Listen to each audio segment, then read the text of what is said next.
Before April 1954, the common belief, the universal belief, because it had been tried again and again and again and people had failed, the belief was that man was not physically capable of breaking the 4-minute barrier, that he could not run a mile in less than 4 minutes. That was the belief on the planet. It had never been done.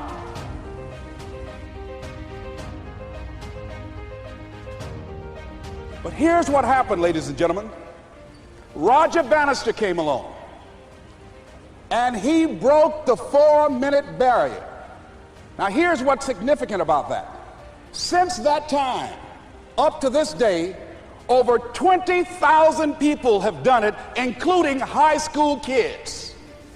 20,000 people. What changed? Here's what happened when they got on the track. They knew it had been done.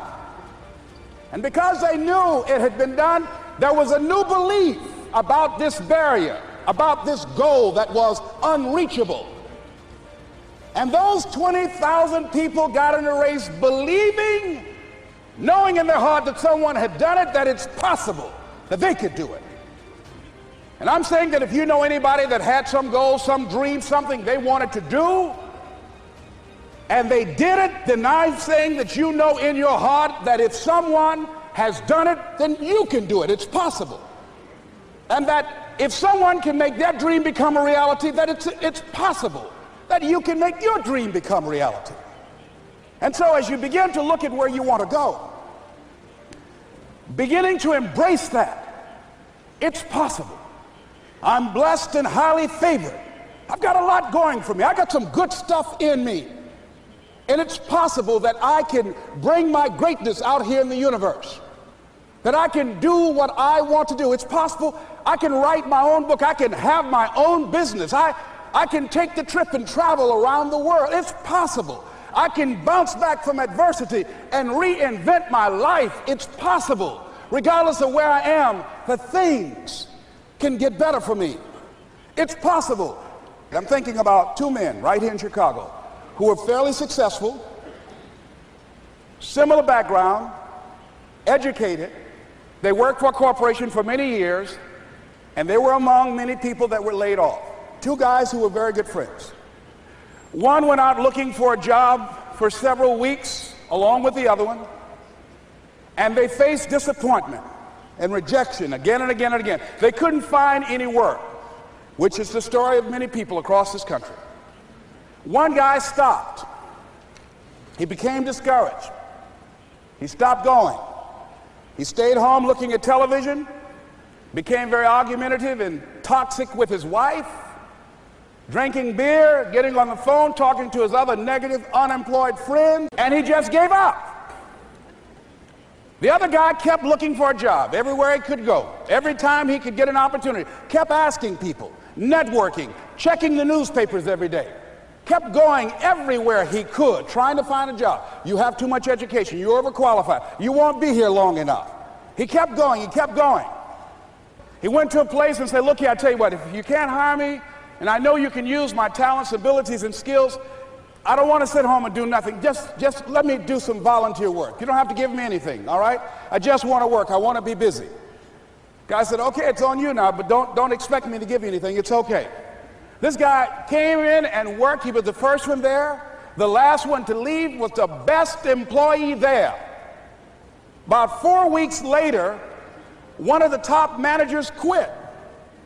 They were looking for a replacement. Guess who they selected? This other guy. This guy who was volunteering his time. He got the job. What was the difference between the two men? Eyesight and mindsight. Eyesight is judged.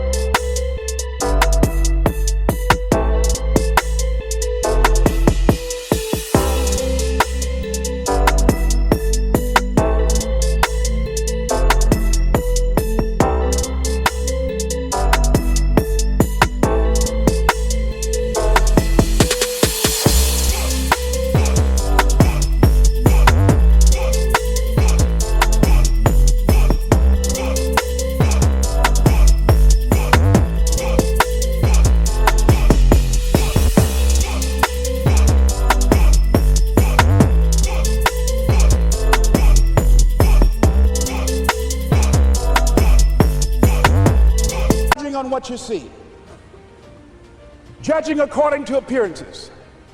But mindsight is how you interpret what you see.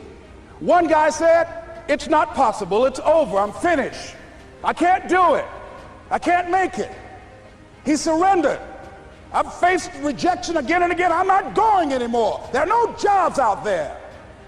But this other guy, he felt that in spite of the no's and rejections, in spite of how bad the economy is, in spite of what the newspapers are saying, that it's possible that somebody somewhere will give me a job. He just kept going, thinking it was possible. And guess what, ladies and gentlemen? That's what we have to do with our dreams. Because things happen to you in life that you can never, ever anticipate. And many times when those things happen, you want to give up. I remember when I was in broadcasting, when I was a disc jockey, I became very controversial, not only being a disc jockey, but I felt that radio was something that you not only entertain people with, but you also empower them, you educate them. And I got fired. I didn't just leave, they fired.